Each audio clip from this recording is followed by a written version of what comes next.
Double road ఇది. ఇక్కడ నుంచి వెళ్తే మనం స్ట్రైట్ గా చేరియాలు వెళ్తాం. ఇట్లా వెళ్తాంటూ చేరియాల ఇట్లకి వెళ్తే మనకు జనగాం వస్తుంది. ఓకే, స్ట్రైట్ గా మొత్తం డబుల్ రోడ్ ఉంటుంది సైడ్ వరకు. ఇక్కడ నుంచి సైడ్ ఒకటి చెట్టు కనిపిస్తుంది కదా, ఆ చెట్టు దగ్గర మనకి దారి ముందు నుంచి ఉంటుంది. ఇటు సైడ్ నుంచి కూడా దారి ఉంటుంది, పెద్ద దారి ఉంటుంది. అటు సైడ్ కూడా పెద్ద దారి ఉంటుంది. మనకి ఈ డబుల్ రోడ్ నుంచి జస్ట్ 300 మీటర్స్ ఉంటుంది. ల్యాండ్ కూడా చూపిస్తాను. ఈ చుట్టూ మొత్తం సరౌండింగ్ ఇదంతా. మనకు వెల్దండ చేరియాలు పోతాము, ఇటు జనగాం పోతాము. ఇది రోడ్, ఇది కూడా కంకరీసిన రోడ్. ఇది మనకు కంకరీసిన రోడే పడుతుంది. మన సైడ్ కాడ పోతాం ఇట్లనే. అంత రోడ్ ఇది మనకి సైడ్ కాడ పోవడానికి దారి, పెద్ద దారే ఉంటుంది. సైడ్ వరకు పెద్ద దారే ఉంటుంది. ఇక్కడ ఈ దారి కనిపిస్తుంది కదా, పెద్ద దారి. ఈ చుట్టూ మొత్తం వరి పొలాలు దారి. ల్యాండ్ వచ్చేసి ఇక్కడ నుంచి స్టార్ట్ అవుతుంది. ఇక్కడ ఈ బౌండరీ ఉంది కదా, ఇక్కడ బండి పెట్టినాం కదా, అక్కడ దాకా మనకి ఇదంతా రోడ్ ఫేసింగ్ తోటి వస్తుంది. కెనాల్ కూడా ఉంటుంది, ఫుల్ వాటర్. అక్కడ విలేజ్ కనిపిస్తుంది కదా, విలేజ్ నుండి ఫుల్ దగ్గర అటు విలేజ్ టు విలేజ్ రోడ్ కనిపిస్తుంది కదా చెట్టు నుంచి. ఇగో ఇది మనకు డబుల్ రోడ్ కూడా జస్ట్ ముందుగా చెట్టు దగ్గరనే ఉంటుంది. సైడ్ అయితే ఎగ్దమ్ ఉంటుంది. మనకి మొత్తం రెడ్ సైడ్ ల్యాండ్ కూడా మొత్తం రెడ్ సైడ్ ఉంటుంది.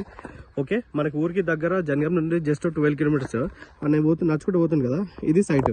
అక్కడ రైట్ సైడ్ పొలం ఉంటుంది, లెఫ్ట్ సైడ్ పొలాలు ఉంటాయి. మొత్తం గ్రౌండ్ వాటర్ ఉంటుంది. కెనాల్ కూడా ఎప్పటికి వాటర్ వస్తూ ఉంటాయి. ఇగో ఇదే సైడ్ మొత్తం టేక్ చెట్లు వేసి ఉంది కదా, అక్కడ రైట్ సైడ్ నుంచి వెళ్ళి కొండ గుట్ట ఏం లేవు, అవన్నీ చెట్లు అవన్నీ. ఓకే, లెఫ్ట్ సైడ్ కూడా మొత్తం కల్టివేషన్ ల్యాండ్. ఈ చుట్టూ మొత్తం కల్టివేషన్ ల్యాండ్ ఉంటుంది. ఇదంతా మనకు 5 ఎకరాల ప్రాపర్టీ ఇదంతా. మనకు జనగాం నుండి 12 కిలోమీటర్స్ ఉంటుంది. డబుల్ రోడ్ నుంచి జస్ట్ 200-300 మీటర్స్ ఉంటుంది. రెడ్ సైడ్ అంతా ఇదంతా మనకి ల్యాండ్ వస్తుంది మనకి. ఓకే, ఇగో ఇటు సైడ్ ఉంది కదా పొలం, అద్దు ఇది. అక్కడ దారి కనిపిస్తుంది కదా, అది దారి. అదంతా రోడ్ ఫేసింగ్ మనకి. అయితే చెట్లు ఈ ల్యాండ్లో మొత్తం మనకు టేక్ చెట్లు వేసారు. మొత్తం టేక్ చెట్లు సాఫ్ చేస్తే కల్టివేషన్ చేస్తే సూపర్గా అనిపిస్తుంది ల్యాండ్. ప్లేన్ ల్యాండ్ మొత్తం ఒక్క లెవెల్ ఉంటుంది సైడ్ అంతా. ఇదంతా ల్యాండ్ మనకి మంచిగా.